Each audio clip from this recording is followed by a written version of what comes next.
Hey everyone, welcome back to my video series, Reflections with Jamie. I appreciate you tuning in, checking in with me. I love checking in with you guys and watching everything that you guys are up to. I love feeling connected to you guys. I hope you had an amazing week. I had a really great week. Daniel and I came up with a new plan for ourselves and our future, just something we like to do every now and then to reevaluate our goals, to see where we're going, just kind of envisioning the life that we want for ourselves and trying to figure out how we're going to get there. So I feel like we're building a lot of momentum these past few days. I also, last week I did a belly dancing workshop. Was it last week or 2 weeks ago? I can't remember. But I'm actually going to go to a class tonight at the LA Belly Dance Academy. So I'm pretty excited to learn belly dancing, something that I've wanted to learn since I was probably 12 or 13. So many years. I didn't even realize the Belly Dancing Academy existed because when I moved here to Los Angeles, it was right before everything kind of got shut down. So now that it's back open, I'm gonna go check it out, and it's gonna be really fun. So if you want to go check it out, if you're interested in learning belly dancing, it's LA Belly Dance Academy. What else?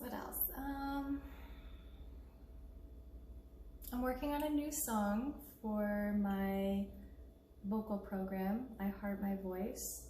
I decided I really want to learn how to sing the song Never Enough from The Greatest Showman movie. It's a beautiful song, very challenging, so it's definitely pushing me past some of my comfort zones of belting, but these are all techniques that I want to learn how to do. So I joined this vocal program so that I could push myself to my limits and really see what what my voice can do. So I don't want to hold back. I don't want to waste this program for nothing. So I really want to try this song. We have a spotlight open mic every month with our peers in the program. So I'm thinking about performing it for that. Also, they want me to, I don't know, we'll definitely plan a virtual concert, which I'm not sure I'm ready for yet. I have never even done a live video before, which is another thing that I need to do to kind of step out of my comfort zone and put myself out there and kind of gain that confidence that I'm looking to gain. But I was thinking I could start with doing like a virtual concert for my family back in Florida. I think they would really enjoy it, and it would give me some practice. But if you are interested in listening to a virtual concert with me, comment and let me know for sure. And then for doing, trying to do like these live videos, I've always wanted to do like meditations with people, and I think doing them on the live videos would be really fun. I sometimes host a one-day retreat here at my house. I'm not certified in breath work or anything, but I've done multiple breathwork classes, so I kind of know how they're run, and I kind of put my own spin on it. And the last one that I had was probably the most amazing breathwork that I've ever done myself. It was the first one that I've ever done with a group of people, but it came out really great. Everybody said it was like so transformational. So I might kind of work myself up to doing like breath work on these live classes or these live videos. So if it's something you're interested in, definitely let me know. I just kind of want to just do it to kind of get experience in front of the camera, like talking to people, and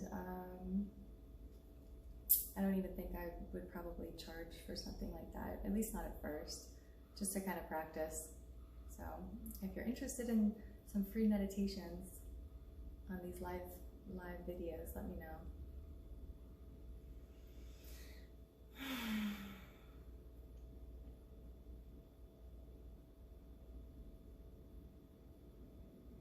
Another thing that I'm dealing with is probably, well, I guess you can tell from my lack of confidence of wanting to do these virtual concerts and these live videos, is social anxiety. This is something that I think we all have. I think we all sort of have some sort of social anxiety. And I have not reached a point where I've kind of transcended that yet. I have a lot. And I think the big reason is that I don't drink alcohol anymore. So when I was younger, I used to use alcohol as a way to socialize and communicate with people in social settings, especially strangers.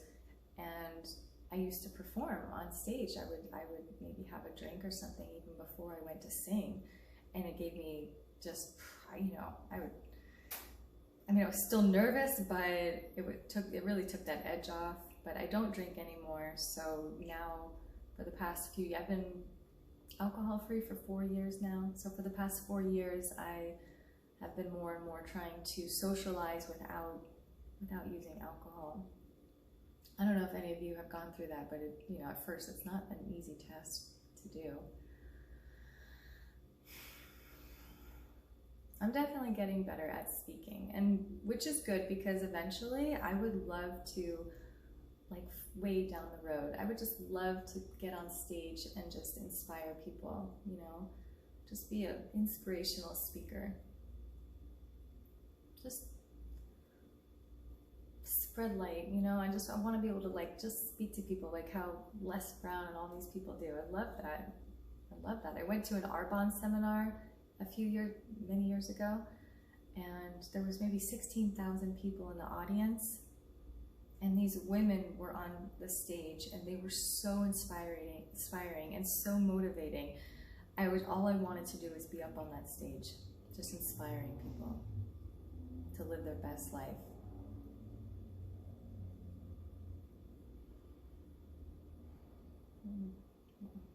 I have to do it first.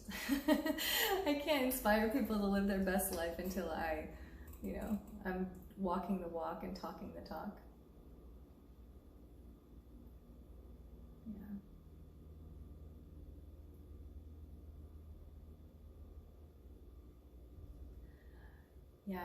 I came from a family of a lot of mental illness, which is something that I had to deal with. I've gone through depression, anxiety, anger, what else? Social anxiety, stage fright, just all these inner workings of the mind, just fear, paranoia. Like with my kids, years ago, I used to come up with these, like, scenarios of things that didn't even happen. What would I do if there was a fire in the house, and how would I get the kids out? And I would just drive myself crazy, thinking about things that were not in the present moment.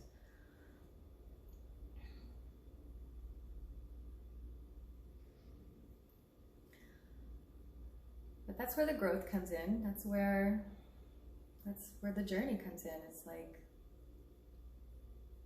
learning how to master your mind, becoming more present, allowing more love and light to shine through, learning how to open the heart, how to flow with life, how to live in harmony with the people in your life, your family, coworkers, how to embody God-like qualities, patience, forgiveness, humility. These are things that I try to work on every single day, and I'm not perfect at it in any way. But it's fun. It's fun trying to grow. It really hurts at first. When I first I don't know if I've ever said this out loud, but Daniel and I use psychedelics and plant medicines to help us to grow and to heal. So we've had some experiences together and separately. And when I first started using these modalities, it was really hard to see myself like objectively like that. And then to be so in tune, to be able to read people's minds almost, like, you know, you're having a conversation with someone and you can feel their thoughts about you. And then you're thinking like, oh my God, why am I acting like this? Or why did I say this? Or, you know, like I'm being totally annoying, or I'm being so rude, or, you know, I'm not even allowing this person to speak. I'm just talking and, you know, trying to dominate the conversation. That was something that I used to do a lot. I used to just, you know, I came from an Italian family and it was so normal to talk over each other. And we all shouted and yelled at each other, and I didn't know any other way to be. So I grew up, you know, communicating with people, not truly being able to listen and hear them. And these tools have really helped me to improve my communication, improve my speaking, improve my presence, and my presence with people, in my relationships with my family. But the hardest thing was seeing years and years of mistakes of how I've hurt people. So that's what these psychedelics and plant medicines do. Like, they show you everything and they bring it all up to the forefront. Like, it's like right here, you know, you can really feel it and see everything. And when I say hurting the people you love, I mean, it could be something as simple as hurtful words, shaming somebody else, especially someone as powerless as a child. You know, what else? Passive aggressiveness, being passive aggressive, withholding affection. These are all things that I'm totally guilty of doing before. And if I'm not careful and I fall into old habits or old mind patterns, I can end up repeating these habits or these auto programming. You know, if we don't stay present and aware, then we fall back into the programming that was ingrained in us within the first 7 years of our lives.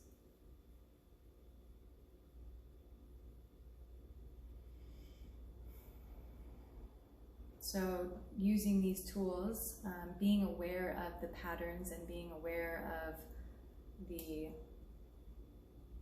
damage in my psyche and the pain in my heart,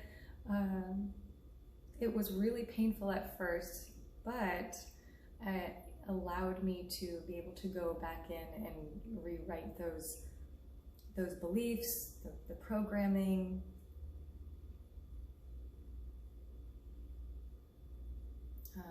you know, trying to create new habits, new skills. And yeah, we do become a completely different person, but a better person. We're still the same person. We're just not hurting people, and we're not, you know, shaming or being rude, or, you know, we can communicate with people with love. So, I mean, yeah, I want to be a different person. I want to grow into a better version of myself. I want to be the best version of myself. I want to be pure love and pure light. I don't want anything to bother me. I don't want anything to affect me. I want to flow with life. And I just, you know, what comes, comes. What goes, goes. Just easy. floating down the river.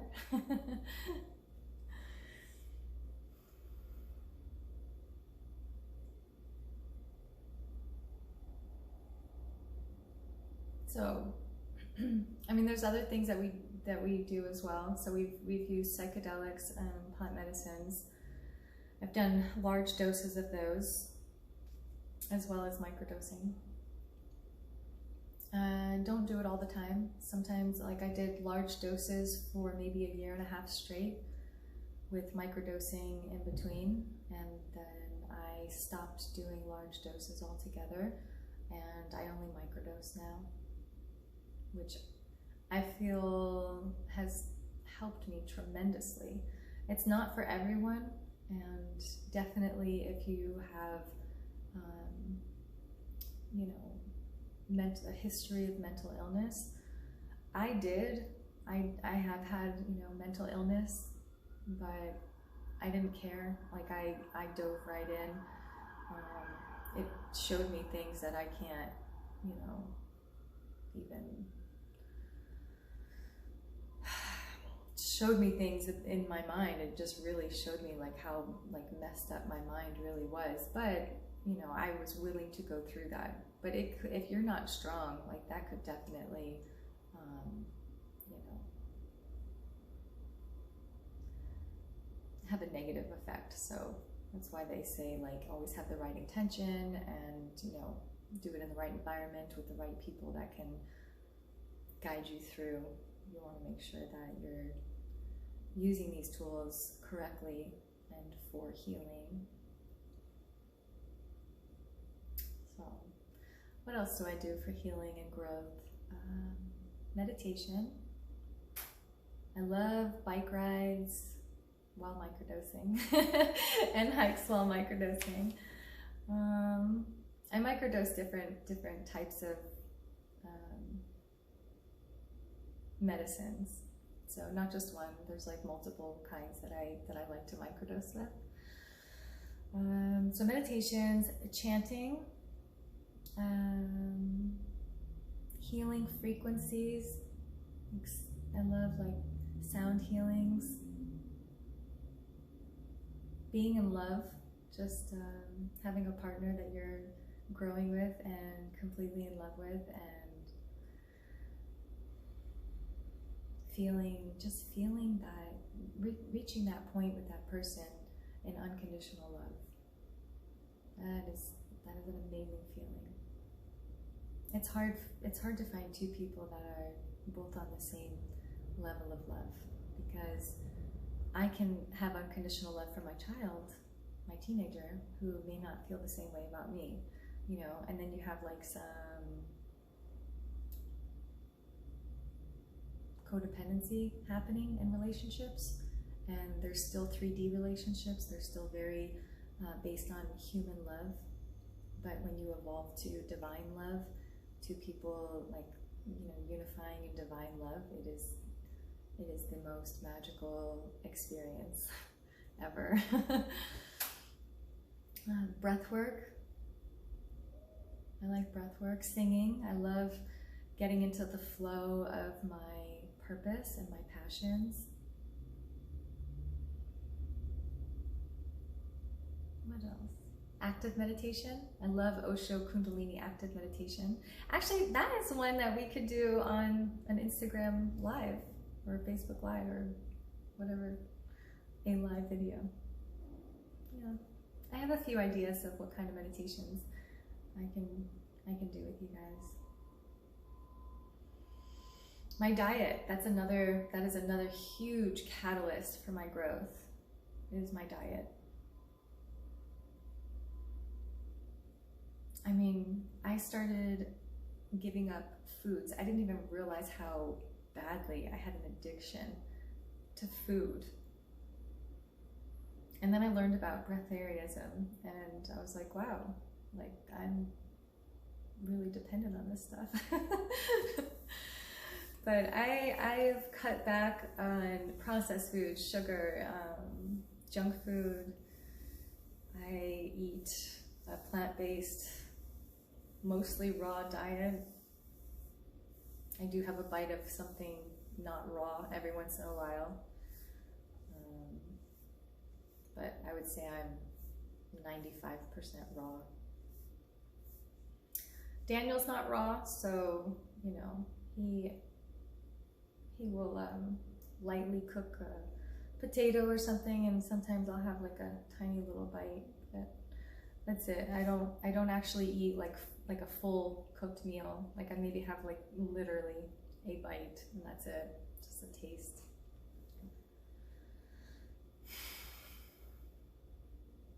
But my plan is to continue journeying in my diet and continue refining it. So I've come up with my own process called diet refinement, spiritual diet refinement, because for me it has been probably a huge, I want to say the word catalyst again, but a huge catalyst in my spiritual growth. Learned so much about myself, especially doing water fasts and juice cleanses and feeling your vibration just rise so high, and you just feel so light and so empty and so nourished. Like you're nourished by prana, and you're not even eating, and you're not hungry. Like that hunger, that pain, that hunger to me is emotional pain. It is emotional pain that we are trying to numb. We don't want to feel that hunger. It's like, it's attachment almost. It's like this greedy, it's just, I hate that. I don't like that feeling. I love not feeling hunger. And I don't feel physical hunger anymore. The only hunger that I feel is emotional, mental. That's why I still eat. That's why I have not transcended eating solid foods. I would love to go fruitarian. I'm not going to say I would love to, because I'm going to do it at some point. I'm going to transition to fruitarian and ultimately liquidarian. I'm kind of in the middle of both right now. So I'm drinking mostly, what do you call it, juice during the day, like all liquids during the day, most days. And then, or just fruit, either fruit or liquids during the day. And then I will have a solid raw meal for dinner, which comes to the culture aspect of food. You know, that's a ritual that Daniel and I have. We like to have dinner together. We like to watch an episode of a show. It's like, that's what we do. So it's hard to give up that social aspect of food and eating. But I have geared my life around my diet, so to make it really easy to not sway away from what I really want to do. It's really important to me that I stay on my diet path. Because like I said, for me, food is my biggest addiction, besides my own thoughts. Because we are addicted to thoughts, you guys. We are so addicted to them. Okay, what else? Diet, people, the people in our lives, our relationships, those are huge catalysts for growth, especially being a mother and being in a romantic, intimate, high conscious relationship. Those two right there. Those things have changed me tremendously.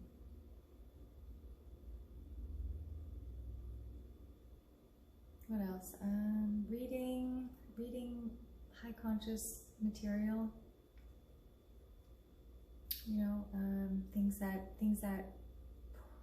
raise your consciousness. You know, things that pull you out of the 3D. And I try not to.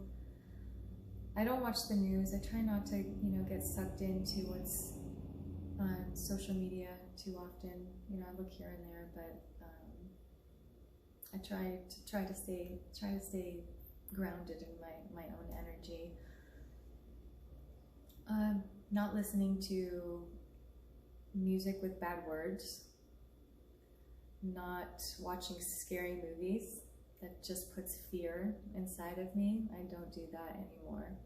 I used to, and then I had to sleep with the light on for many years because I was afraid somebody was going to murder me in my sleep. So if you want to eliminate fear from your life, then you have to stop watching things that are putting fear inside of you. I don't want to feel fear because fear is, you can't feel love when you're in fear, because there's only two basic emotions, two prime emotions, which is fear and love. So if you're in fear, your heart's closed, you know, you're afraid, you're in that fight or flight, and it's stressful and it causes aging. But love promotes life and beauty and vitality, longevity, healing. Love can do miraculous things. It can heal us. Fear can cause disease, cancer, suffering, pain.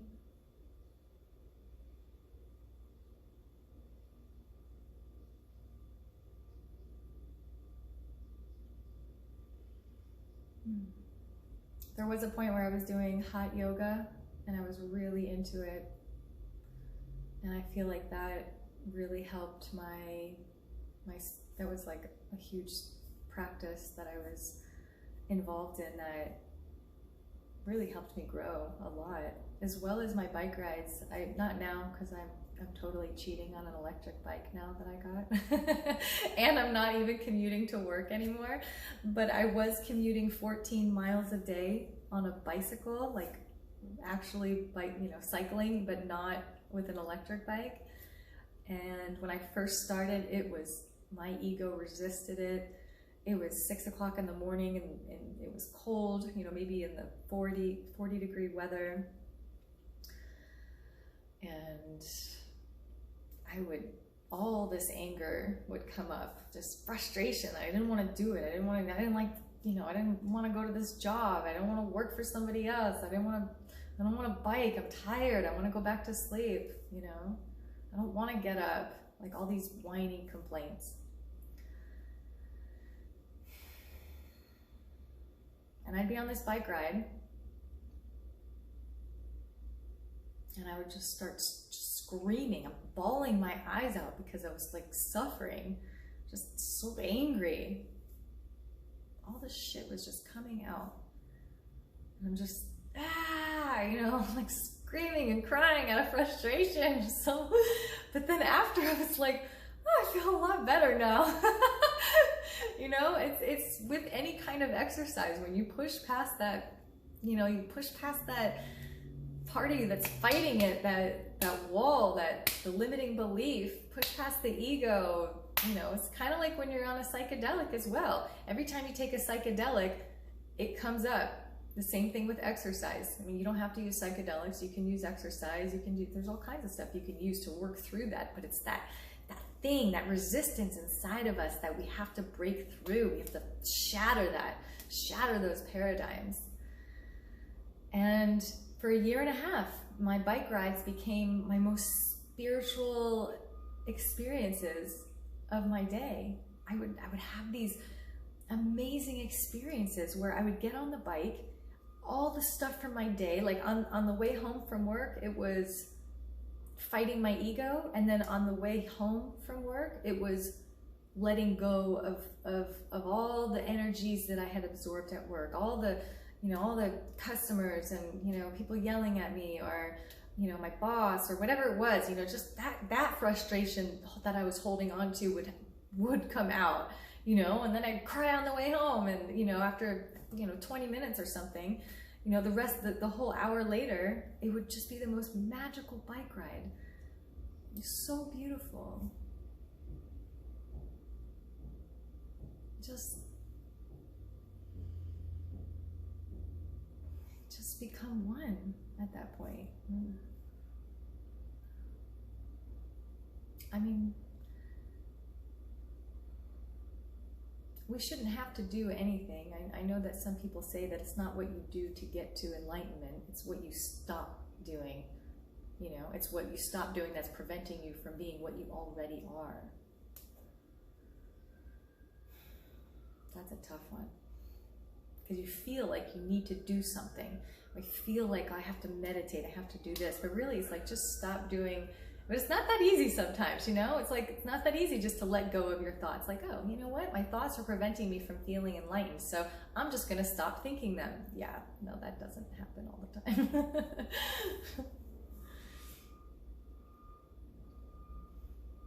It is that simple, but it's not that easy, and that's why we have these tools. So, if you are suffering from any kind of mental illness, which is common, and don't be afraid to say it, because we all suffer from overthinking or not being present. I mean, anytime you are not 100% in this moment, you're in your head, and you're living in a reality that is not real. So, I mean, technically, we're all suffering from mental illusions. But I definitely recommend, you know, trying some of those modalities or those tools. I'm sure there's more. I can't really think of them right now. I said healing frequencies, diet, reading, good music. I don't classify myself as Christian, but God, they have some beautiful music that when you listen to, it just opens your heart and you feel like you're touching God. Like, it's beautiful. You don't have to be Christian or even religious to love that music and feel the energy behind it. Feel that love, that connection. Like, they're so connected when they're making this music, and you could feel the energy of everyone. Like, the whole, you know, it's beautiful music. Yeah, listen to uplifting music.